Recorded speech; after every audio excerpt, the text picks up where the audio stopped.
Congressman Mark Meadows, Congressman Jim Jordan, Congressman Matt Gaetz. Thank you all for being here. Now, you all attended the working lunch at the White House to discuss border security. Congressman Matt Gaetz, I'll start with you on this question. What was it like with the president today?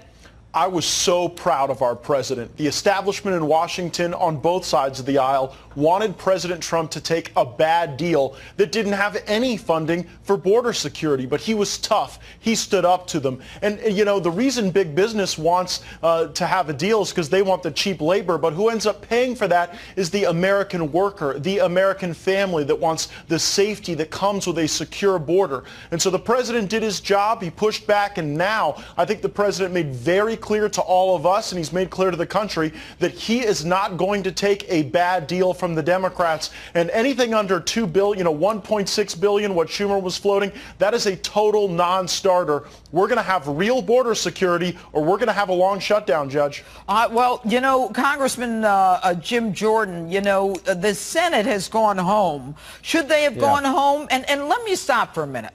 I want to congratulate the House for doing what you did and getting this passed. And to all of you, I know you're the movers and shakers. But anyway, Jim, should the Senate have gone home? Well, here's what I know. 1 week ago, Nancy Pelosi sat in the Oval Office and told the President of the United States there weren't the votes in the House. 3 days ago, the United States Senate sent a bill to the House with no funding for the border security wall. 2 days ago, we passed a bill out of the House of Representatives, 217 to 185. Strong win for the president, more importantly, strong win for the country. So I don't know whether they should have went home or not. All I know is the momentum is on our side because the American people want a secure border. They want what the president campaigned on, which is a border security wall to deal with the caravan issues and all the other issues you talked about in your opening statement. All right, and Congressman Mark Meadows, what is it going to take in the Senate? I know you're in the House, but what do you think it's going to take? How much horse trading is going to have to be done to get this passed? Well, you had Senator Lindsey Graham on, and he's been actively involved, but it's not just him. You had Mike Lee. We met with Senator Shelby from Alabama earlier today with the president. What it's really going to take is for the Democrats to quit saying that they're for border security when they don't want any funding for the wall. I mean, you can't be for one and suggest that you're for a secure America when you're wanting zero funding for that. So we're going to have to work hard. I can tell you, should the senators have gone home? The answer is no. You know, they should be right here in Washington, D.C., along with the president, working hard because the American people expect us to get this done. And so, yes, there's been multiple offers by this administration. You talk about being flexible. The president and his team have been fully engaged every hour, making multiple offers, but the answer continues to be the same on Capitol Hill. Well, we got to check with Nancy Pelosi. Since when do senators have to check with Nancy Pelosi? Well, Chuck Schumer's bowing down to Nancy Pelosi now? What's his problem? Well, he is. I mean, when you look at that, you know, she's obviously running and going to get the gavel and going to be a speaker. But when we look at this, what we have to make sure of is that each senator understands what's at stake, and it's the security of our communities. We're talking about drug trafficking, human trafficking, terrorism, all of that.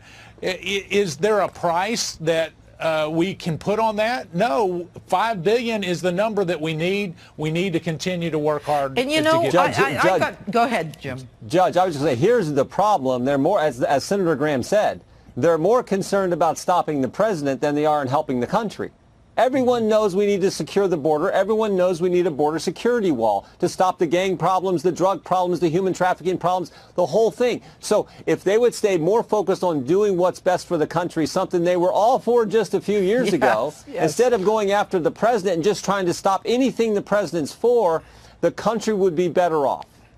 And, you know, Congressman Gates, one of the things that I noticed when I was down at the border, I think last year or the year before, I'm not sure, it was, they called them rape trees, where the coyotes would bring these young girls across and they would have the personal belongings, the undergarments of the girls that they raped on the, you know, in this country. I mean, people, how could the left, the liberals, the people who are supposed to care, not understand how important this wall is? What do they get out of not having a wall?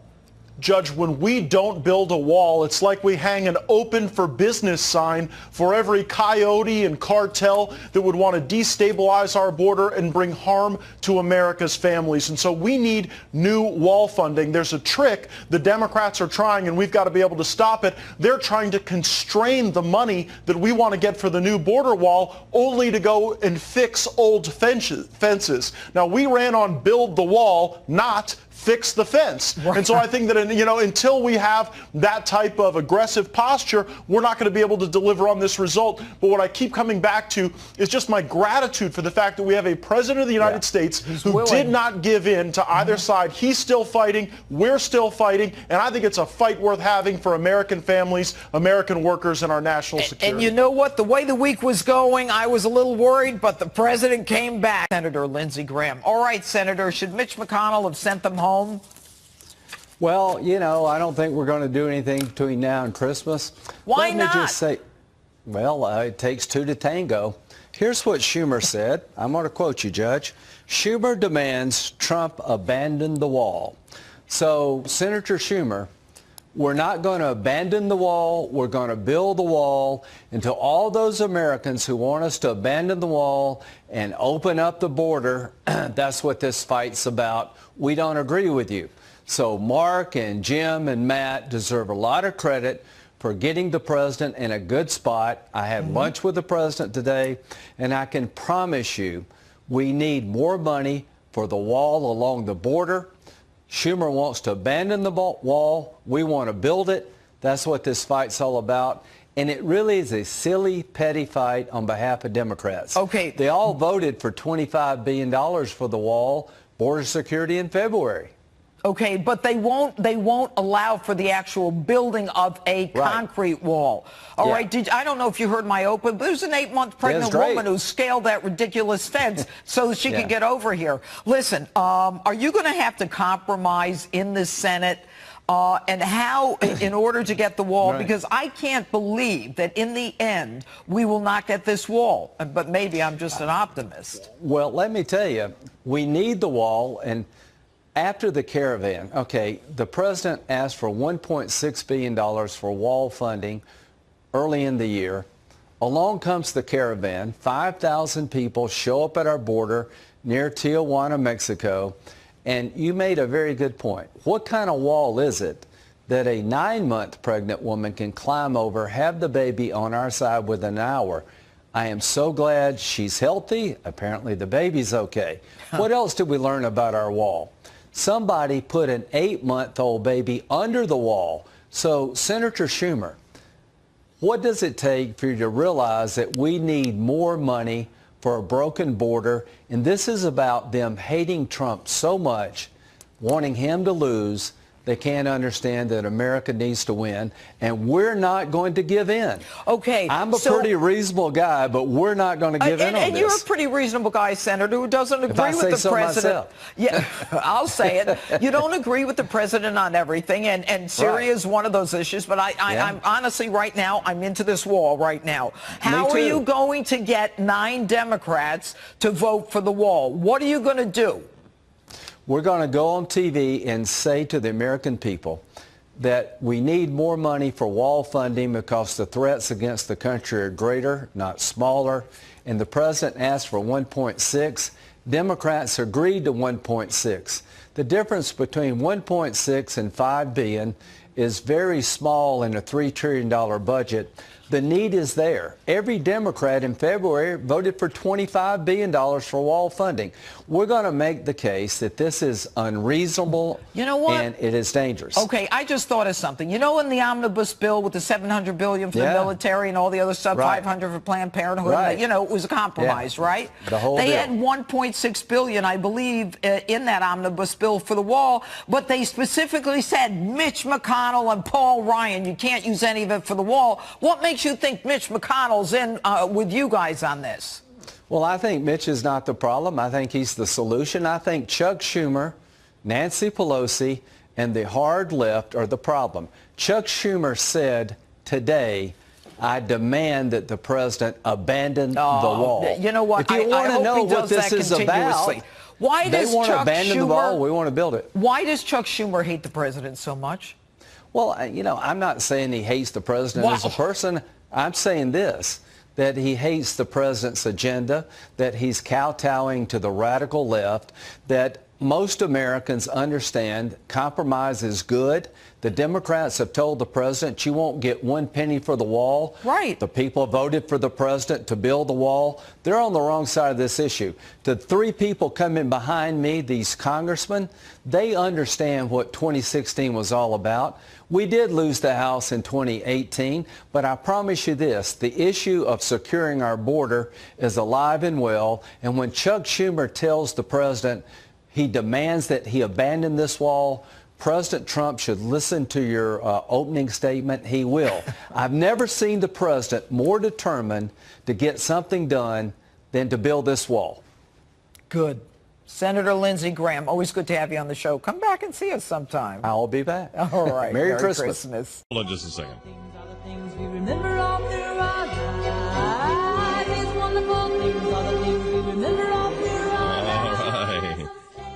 There it is on Santa 1099. Your home for the holidays. Hi, I'm Chris Kringle. And don't forget about the rest of the year here on Santa 1099 when we're called Easy Variety 1099. You're going to love it. We play only the best music from Anne Murray and the best music from the Dave Clark Five and Yanni, and only the biggest hits from Men Without Hats. But now, more Christmas favorites with the Beach Boys. You better watch out. You better not cry. Only the best music from Men Without Hats and Yanni? And the Dave Clark Five. Is there a good song? And who thinks of the Beach Boys when they're thinking about Christmas music? It's Christmas music, man. Nobody's thinking about the Beach Boys. Think about kicking back on a nice beach chair with a Do you towel. know anybody who has the Beach Boys Christmas album? Have you ever walked into somebody's house and they're playing the Beach Boys Christmas album? People have said in the past that they like the Beach Boys and they like Christmas. We've combined the two. And then we go, and then we take them from the Beach Boys and we tell them, hey, make sure you stick around because Anne Murray is going to be happening after the Christmas music? I mean, nobody listens to that stuff. But that's why we have to talk about it. Do you realize we are the #1 station during the holidays because of this, what is it, Christmas or? Yeah, and?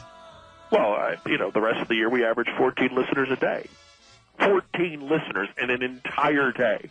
I mean, and those are the ones that are stuck in an elevator at work or on drugs at a dentist chair. No one listens. All right, so you think maybe there's a possibility that's because we're playing the Dave Clark Five? No, our research shows that people aren't familiar with our product. That's because we change slogans every frickin' holiday. We're Santa 1099, Thanksgiving 1099, Easter Bunny 1099. I mean, who listens to Easter music? Is there even such a thing as Easter music? Our research shows that Peter Cottontail tests well with our women 7 to 12 years old audience. Let me ask you, how about Kwanzaa 1099? How do you explain that? We're the whitest radio. Dave Clark 5. And you put Kwanzaa music on? Have you ever heard Dave Clark 5's version of Happy Kwanzaa?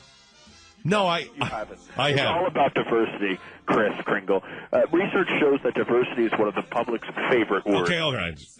Shut up. Hold on. This song's over. Okay, remember, jolly. Throw in a ho, ho, ho. Relate to the parking lot, people. What? Make it jolly. Bowl full of jelly. Mistletoe. Hold on. Stockings held by the... Quiet. There it is on Santa 1099, your home for the holidays. Hi, I'm Chris Kringle. Ho, ho, ho, ho, ho, ho, ho. Hey, and remember parking lots. And this time of year, remember cars.